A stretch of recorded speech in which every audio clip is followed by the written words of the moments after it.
अस्सलाम वालेकुम। आज हमारा शुरू हो रहा है chapter number 4 coding of cost and income. सबसे पहले आपको बताता हूँ कोड होता क्या है। देखो, घर में आप लोग रहते हो ना, तो आपका कभी कभी कोई निक नेम रखा होता है, ठीक है, जिससे आप लोगों को बुलाया जाता है। इसी तरह बड़ी बड़ी कंपनी में, क्योंकि लाखों के टाइप, लाखों तरह के एक्सपेंसेस हो रहे होते हैं, लाखों किस्म की परचेजेज हो रही होती है। अब नेस्ले की कंपनी है, नेस्ले कितने प्रोडक्ट्स बनाती है, तो वो लाखों के किस्म के रॉ मटेरियल लेती है। तो उन सबको कुछ वो लोग कुछ निक नेम्स दे देते हैं, कुछ उनको कोड्स दे देते हैं। इनको कहते हैं, फिर हम कहते हैं कोड्स, ठीक है। अब वो कोड्स किस तरीके से देते हैं, वो कोड्स मतलब किस किस टाइप के कोड्स होते हैं, वो हम इस चैप्टर में पढ़ेंगे। मतलब कुछ निक नेम्स जो वो देते हैं उन चीज़ों को, वो किस किस टाइप के हो सकते हैं और किस तरीके के दिए जाते हैं, वो आज हम पढ़ने वाले हैं, ठीक है। बहुत इजी चैप्टर है, मतलब बहुत इजी चैप्टर है ये वाला। सबसे पहले आता है जेनरिक और फंक्शनल कोड। इसमें देखो, आपको नेम से पता चल रहा है कि इसमें हम फंक्शन हम देखते हैं कि हमने उसको कोड ऐसे देना होता है जिससे हमें फंक्शन पता चले, ठीक है। ये आप लोग पढ़ लो, लेकिन मैं आप लोग को एक एग्जांपल दिखा देता हूँ जो यहाँ पर दी हुई भी है कि हमारी फैक्ट्री में पड़ी हुई है एक मशीन, ठीक है, जो कि बनाती है पेन बनाती है। उस मशीन को हमने 07 कोड दिया हुआ है, ठीक है। मशीन है, फिर दूसरी पेन है जो कि पेंसिल बनाती है, उसको हमने 08 कोड दिया हुआ है, ठीक है। इसके बाद हमने ऑयल को कोड दिया हुआ है 23। इसके बाद हमने पेट्रोल को कोड दिया हुआ है 24। अब हमारे जो वो होगा ना, हम जो अपने सिस्टम में स्टोर करेंगे, अगर हम पेन बनाने वाली मशीन को ना ऑयलिंग करते हैं तो हमारे पास एक्सपेंस होगा, क्योंकि ऑयल हमारे पैसों का आया होगा। तो हमने आखिर में देखना होगा कि हमारे कितने एक्सपेंसेस हुए। तो हमने किस कोडिंग से, जब हमारा ये ऑयलिंग हो जाएगी और हम अपने कंप्यूटर में एक ट्रांजैक्शन को इंटर कर रहे होंगे, तो हम क्या लिखेंगे 0723। तो जब हम मंथ के आखिर में ऑडिट जब हो रहा होता है, ऑडिट मीन्स जब चेक किया जा रहा होता है, सब कुछ इंटरनल चेक हो रहा होता है, तो वो जब देखते हैं 0723, अच्छा वो समझ जाते हैं कि यार हाँ, ये पेन बनाने की मशीन है और उसको ऑयलिंग की गई थी। तो जो उन्होंने कॉस्ट आके लिखी होती है, वो उससे पता चल जाता है। उसको चेक कर लेते हैं कि यार इन्होंने सही लिखी हुई है कि नहीं, वो जाके देख लेते हैं कि इस मशीन को सच में ऑयल दिए गए कि नहीं। इसी तरह अगर मशीन है पेंसिल बनाने की और उसके अंदर पेट्रोल डाला गया, क्योंकि पेट्रोल या डीजल से वो चलती है, तो उन्होंने ये कोड पर हर रोज़ाना ये चार्ज कर देते हैं और साथ लिख लेते हैं 10,000 रुपये का डीजल आज लगा है। 0823 लिख देते हैं और 10,000 रुपये लिख देते हैं। इससे पता चल जाता है कि पेंसिल बनाने की मशीन को पेट्रोल उसमें डाला गया था या डीजल उसमें डाला गया था 10,000 रुपीज़ का। तो इससे ये होता है कि आपको बड़े बड़े नाम नहीं स्टोर करने पड़ते, ये नहीं लिखना पड़ता machine oil is use for machine producing pen. तो बस उनको सिर्फ छोटे से कोड्स लिखने पड़ते हैं और उससे उनकी सारी चीज़ें ना आसानी से सॉल्व हो जाती हैं। और इससे एक और फ़ायदा ये होता है कि कंप्यूटर, क्योंकि वो एक ह्यूमन नहीं है, एक मशीन है, तो मशीन को कोडिंग से ना ज़्यादा अच्छे तरीके से वो अपने सारे जो रिकॉर्ड्स होती हैं ना, वो अपडेट कर देती है। अब उसके पास ऑयल का भी पड़ा हुआ है कि ऑयल की कितनी इन्वेंट्री पड़ी हुई है, 3 बॉटल्स पड़ी हैं। जैसे ही वो मशीन में जाता है कि 23 1 किलो ऑयल यूज़ हो गया, तो वो जल्दी से उस बॉटल में से अपनी इन्वेंट्री में से 1 किलो ऑयल हटा देता है। अब उन्होंने ऑयल लिखा हो तो कभी कभी कोई वर्ड्स गलत हो सकते हैं, हम एंट्री कर रहे हो उस पर हमसे वर्ड्स गलत लिख लें, तो उससे ये होगा कि हमें हमारा कन्फ्यूजन आ सकती है और मशीन में गलत एंट्री हो सकती है। और जो सारे सिस्टम हमने जिस काम के लिए मशीन हमने रखी हुई है कि हमारे काम आसान से आसान हो, वो मुश्किल से मुश्किल हो जाएंगे। इसके बाद आता है स्पेसिफिक कोड। मेरे पास पेजेस ख़त्म हो गए हैं, दूसरे पेजेस, एक मिनट, हाँ ये। उसके बाद हमारे पास लिखा हुआ है स्पेसिफिक कोड। जैसे कि नाम शो कर है स्पेसिफिक, हम इस पर बिल्कुल डीप जाके बताते हैं कि ये जो काम हो रहा है, जिस काम के लिए हमारे पास कॉस्ट चार्ज हुई है, ये स्पेसिफिकली किस काम के लिए हुई है। जैसे कि अब एक कैंटीन है, हमारे ऑफिस में एक कैंटीन है, उसको हमने 10 कोड दिया हुआ है, ठीक है, और उसमें समोसा पड़े हुए हैं, उसको हमने 14 कोड दिया हुआ है, ठीक है।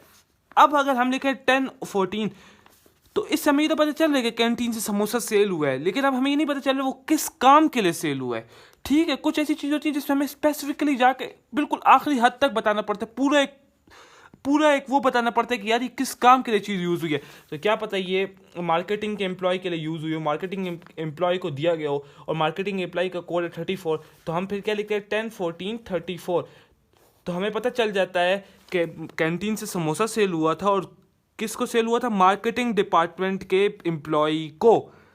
अब अगर मार्केटिंग डिपार्टमेंट के एम्प्लॉय के आगे भी कोड लिखे हुए हैं कि वो जो मिस्टर ए है उसका कोड होगा 34.3, जो ये मैंने लिखा है ना, ये आगे आप पढ़ोगे कि ये कब लिखा जाता है, तो फिर हम क्या लिखते हैं 34.3। तो इससे हमें पता चल जाता है कि कैंटीन से समोसा सेल हुआ था, और 34 देखते ही हम कह देते हैं मार्केटिंग डिपार्टमेंट के किसी एम्प्लॉय को, और जब 3 देखते हैं हमें पता चल जाता है ये मिस्टर ए को सेल हुआ था, ठीक है। ये दोनों आपको समझ आ गए होंगे। और इसमें अगर कोई भी प्रॉब्लम हो तो आप व्हाट्सएप ग्रुप में या फेसबुक ग्रुप पे फिर भी पूछ सकते हैं। अब हम जाते हैं कोडिंग सिस्टम और यहाँ पर जो डिफरेंट कोडिंग के सिस्टम्स हैं हम इनको पढ़ेंगे अब। अच्छा, तो अब हम कोडिंग सिस्टम में सबसे पहले पढ़ते हैं सिक्वेंशियल कोड। ये सबसे बेसिक कोड है और सबसे बेसिक तरीका है कोड्स देने का। इसमें क्या होता है कि हम लाइन से बस सब चीज़ों को कोड देते जाते हैं, जो जो चीज़ हमारे पास आ रही होती है हम उसको सीक्वेंस से कोड देते जाते हैं। जैसे कि अब हमारे पास एक फैक्ट्री से मोटर एक्सपेंस हुआ है तो उसको हम 001 कह देते हैं, उसके बाद इलेक्ट्रिसिटी एक्सपेंस हुआ है 002 कह देते हैं, उसके बाद परचेज हुई थी तो इसको हम 003 कह देते हैं। बस इसको हम बेसिकली बहुत बेसिक तरीके से हम इसको कोड देते जाते हैं और बस करते करते जहाँ तक बात चली जाए हम देते जाते हैं। उसके बाद आता है block code. Block means block कर देना। तो इसमें क्या होता है, हम क्या कहते हैं ना कि जब हम कोडिंग सिस्टम इंट्रोड्यूस कर रहे होते हैं हम कहते हैं एक्सपेंसेस, उसके बाद हम अपनी जितनी जितनी चीज़ें होती हैं हम उसको लिख लेते हैं, indirect material, labour, canteen, assets, ये हम सब चीज़ें लिख लेते हैं और इनको हम ना एक रेंज ऑफ कोड्स दे देते हैं। हम कहते हैं 001 से लेके 999 तक इसके दरमियान जितने कोड होंगे ना वो हमेशा एक्सपेंसेस को होंगे। इसके दरमियान जो कोड होंगे ना वो कभी इनडायरेक्ट मटेरियल के लिए यूज़ नहीं हो सकेंगे। उसके बाद हम कहते हैं 100 टू 199, फिर हम कहते हैं 200 टू 299। अब इसके दरमियान जितनी वो होंगे वो सिर्फ लेबर के लिए यूज़ होंगे, ब्लॉक हो गए हैं वो। अब वो इनडायरेक्ट मटेरियल के लिए यूज़ नहीं हो सकते, वो कैंटीन के लिए यूज़ नहीं हो सकते, वो अब यूज़ होंगे तो हमेशा लेबर के लिए यूज़ होंगे। जो इसके दरमियान जितने कोड्स आते हैं वो हमेशा एक्सपेंसेस के लिए यूज़ होंगे, चाहे वो मोटर एक्सपेंसेस है, वो इलेक्ट्रिसिटी एक्सपेंस है, कोई भी एक्सपेंस है, लेकिन वो होंगे एक्सपेंसेस के लिए यूज़। वो कभी भी कैंटीन के किसी काम के लिए यूज़ नहीं हो सकते, वो ब्लॉक हो चुके होते हैं। उसके बाद आता है हायरार्किकल कोड। इसमें ये होता है कि हम क्या करते हैं, हम एक कोड देते हैं, जैसे मैंने यहाँ पर आपको बताया कि मार्केटिंग डिपार्टमेंट को हम कोड दे देते हैं 03। ठीक, अब मार्केटिंग डिपार्टमेंट में 50,000 एम्प्लॉयज़ काम कर रहे हैं। अब 50,000 एम्प्लॉयज़, अब 03 से तो हमें मार्केटिंग डिपार्टमेंट ये पता चलेगा ये मार्केटिंग डिपार्टमेंट का एम्प्लॉई है। अब हम ये कैसे पता चलेगा ये कौन सा एम्प्लॉई है, तो हम कहते हैं mister A 0.3.1 sorry 0.31, mister B 03.2। ये आप एक और एग्जाम्पल आपको दे दूँ, आपके अबू हैं, ठीक है, आपके अबू हैं, उनका कोड है 1। अब उनके जितने बेटे हैं ना, मिस्टर ए उसका बेटा है, उनका बेटा है तो उसका मिस्टर 1.1 होगा सबसे बड़ा, मिस्टर बी उसका दरमियाना बेटा है तो 1.2, मिस्टर सी उसका छोटा बेटा है तो 1.3। तो जब हमें पता चलेगा कि 1, तो हमें पता चल जाएगा यार ये हसन है, हसन बंदा है। और जब हम देखेंगे 1.1 तो हम देखेंगे यार 1 से हमें पता चल जाएगा ये हसन बंदा है, और 1.1 मतलब हसन का ये बेटा है। जो भी बंदा होगा ये हसन का बेटा होगा। इस तरह 3 है तो 3 होगा उस्मान। अब 3.3 होगा तो हमें पता चल जाएगा ये उस्मान है और उस्मान का कोई एक बेटे है। अब इसका नाम भी अलग से दिया गया होगा, हमने अपने सिस्टम में स्टोर किया होगा नाम, लेकिन हम अगर इसको देखेंगे तो हमें पता चल जाएगा ये उस्मान है और उस्मान के किसी बेटे का जिक्र हो रहा है। अच्छा, इसके बाद आता है फेसिटेड कोड्स। तो इसमें क्या होता है ना, जैसे नाम से बता रहे हैं फेस, तो इसमें हम क्या करते हैं जो कोड होता है उसको ब्रेक कर देते हैं कुछ पार्ट्स में। जैसे हमने यहाँ पर पढ़ा था वो स्पेसिफिक कोड में हमने पढ़ा था कि हम उसमें 3 डिफरेंट चीज़ों को मिला के हम एक कोड बना रहे होते हैं, तो इसको हम ना डिफरेंट हिस्सों में ब्रेक कर देते हैं। हम कहते हैं रेवेन्यू हमने रिकॉर्ड करना है यूरोप का पेन का डिपार्टमेंट। अब एक कंपनी है तो वो पेन ही बनाती है, पेंसिल ही बनाती है, हर और पूरी दुनिया में काम कर रही है।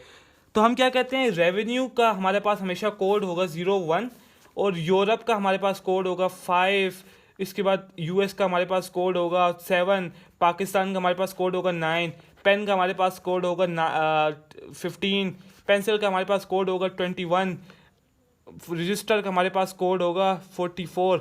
अब हम ये देखते हैं कि यार रेवेन्यू हमने रिकॉर्ड करना है यूएसए का पेंसिल का, तो हम उसको क्या कोड देंगे 01, रेवेन्यू हो गया, यूएस का है तो 7, और रेवेन्यू है पेंसिल है तो 21। तो सिस्टम को उसी वक्त पता चल जाएगा कि यार ये बात हो रही है रेवेन्यू की, यूएसए की और पेंसिल की। तो वो जो अपने जितने भी आगे के जितने फ्यूचर रिकॉर्ड्स होंगे वो यूएस के फोल्डर में जाके वो सब चेंजेस जो करनी होंगी, अपडेट करना होगा, वो कर देगा। ठीक है, इसके बाद आता है हमारे पास नमोनिक कोड। नमोनिक कोड्स क्या होते हैं कि हमें, आपने अगर फिजिक्स पढ़ी है तो उसमें बहुत सारी चीज़ें नमोनिक्स पे होती हैं। नमोनिक्स क्या होता है कि हम ना कुछ चीज़ को याद करने के लिए उसको कुछ एक ऐसा नाम दे देते हैं ना कि वो हमें आसानी से याद हो जाए। जैसे कि अगर मैं आपको कुछ चीज़ बताऊं तो गुड इन्फॉर्मेशन का जो नमोनिक है वो एक्यूरेट है, ठीक है। तो अब एक्यूरेट है, अब एक्यूरेट के हर वर्ड का एक अपना मतलब होता है। एक्यूरेट का मतलब एक्यूरेट होना चाहिए, सी का मतलब वो होना चाहिए कि ये कॉस्ट इफेक्टिव होना चाहिए, सी का कुछ और मतलब होना चाहिए, यू का मतलब अंडरस्टैंडेबल होना चाहिए, रेलिवेंट होना चाहिए, ए का कुछ और मतलब मुझे याद नहीं है। टी का मतलब टाइमली होना चाहिए, ठीक है। तो इस तरह हम कोई ना कोई नमोनिक रख देते हैं। जैसे अब नॉन करंट एसेट है तो हम इसको NCA कह देते हैं। अब हमारे पास एक्सपेंसेस हैं तो हम इसका कोड E रख देते हैं, ठीक है। इसके अलावा हमारे पास यहाँ हम EXP रख देते हैं, ठीक है। अब मेरा नाम मुइज़ है तो मैं इसका अपना नाम का कोड रख दूंगा MOZE, ठीक है। आपका नाम हसन है तो हसन का HAS लिखा होगा तो हमें पता चल जाएगा ये कोई बात हो रही है जो हसन के बारे में हो रही है। अब कहते हैं purposes of cost codes assist precise information. देखो हमारा जो इन्फॉर्मेशन, हमें बड़ी बड़ी इन्फॉर्मेशन स्टोर करनी पड़ती है ना, उससे हम बच जाते हैं और हम छोटी सी मतलब एक कोड से हमें समझ पड़ जाती है, हम कंप्यूटर को समझ पड़ जाती है कि ये क्या बात करना चाहता है।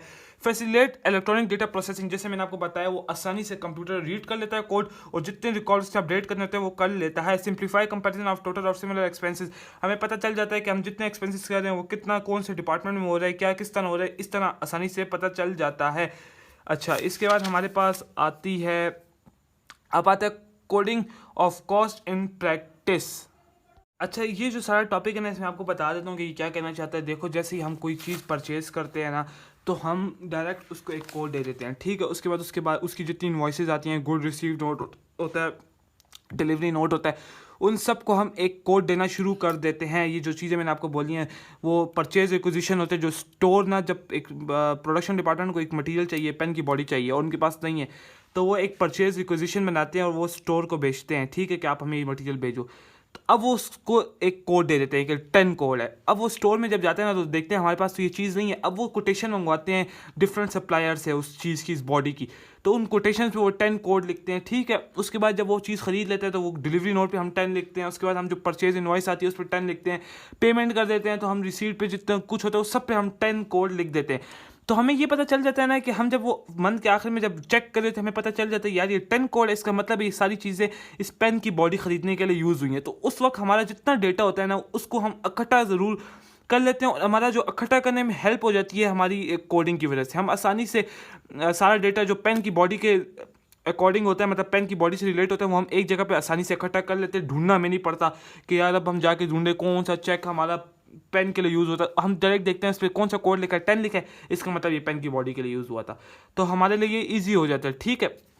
यहाँ पर लिखा है चूजिंग द करेक्ट कोड। हमें सबसे पहले ना कंपनी को देखना पड़ता है कि हमारे पास कौन सा सिस्टम सबसे बेस्ट कोडिंग हमारे लिए कर सकता है। इनडायरेक्ट कॉस्ट को हम कोडिंग दे देते हैं, चेक्स एंड कैश पेमेंट, इसी तरह कोडिंग इनकम्स होती हैं, हम जितनी सेल इनवॉइसेज होती हैं, अगर हम किसी को सेल करें, हम सप्लायर हैं तो हम भी डिलीवरी नोट पे एक कोड लिखते हैं। उसके बाद हम जो इनवॉइस बेचते हैं उस पर एक कोड लिखा होता है। उसके बाद हमें वो पेमेंट करता है तो चेक आता है, उस पर हमने एक पेमेंट कोड लिखा होता है, हम कंप्यूटर में इंटर करते हैं, वो अपनी जो डबल एंट्री होती है उस पर हम एक कोड के थ्रू इंटर करते हैं। हमने उसके आगे कोड लिखना होता है डबल एंट्री के आगे, कि हमें पता चल जाए कि हम किस चीज़ के बारे में, किस इनवॉइस से रिलेटेड डबल एंट्री पास कर रहे हैं, किस इनवॉइस से रिलेटेड हमारे पास ये पैसे आ रहे हैं, ताकि मंथ के एंड पे जब हमारे पास statement of profit and loss, statement of financial position बने तो उस वक्त ईजिली हमें डेटा मिल जाए सारा। हम सिर्फ एक कोड लिखें और उससे सारा रिलेटेड डेटा हमारे पास आ जाए।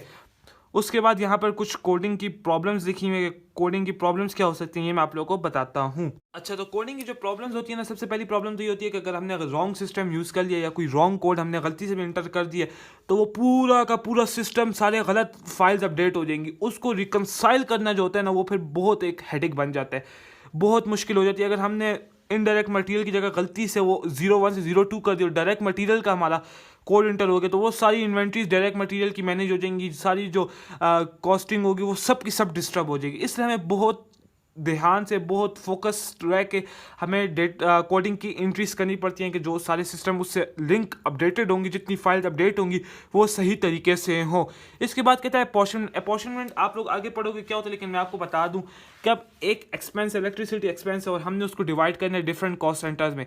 सॉरी यार, ये कैमरे तो डिफरेंट कॉस्ट सेंटर में हमें डिवाइड करना, तो हमने इलेक्ट्रिसिटी एक्सपेंस को हमने 05 का कोड दिया हुआ है। अब उसको हमने जब डिवाइड करना होगा ना दोनों में तो वो हमारे लिए एक हेडेक हो जाएगा, ठीक है, क्योंकि वो जब 05 से जाएगा इलेक्ट्रिसिटी एक्सपेंस तो वो डायरेक्ट एक कॉस्ट सेंटर पे होगा ना, उसको अब दोनों कॉस्ट सेंटर के दरमियान एक परसेंटेज से डिवाइड करना हमारे लिए मुश्किल हो जाएगा। ये जो अपॉर्चुनिटी है कि आप लोग को आगे जाके ज़्यादा आसानी से पता चल जाएगा कि क्या होता है, इसलिए आप लोग अभी थोड़ा सा इसको इग्नोर भी कर सकते हो।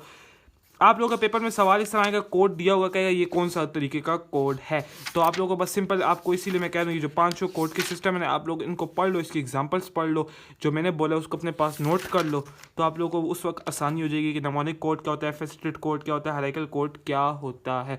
तो होप सो कि आपको चैप्टर 3 चैप्टर 4 समझ आ गई होगी। कोई मसला हो तो आप व्हाट्सएप ग्रुप में, फेसबुक ग्रुप में पूछ सकते हैं। इसके बाद जो शुरू होने वाला है वो मटीरियल कॉस्ट से चैप्टर शुरू होने वाला है। तो तब तक के लिए अस्सलाम वालेकुम।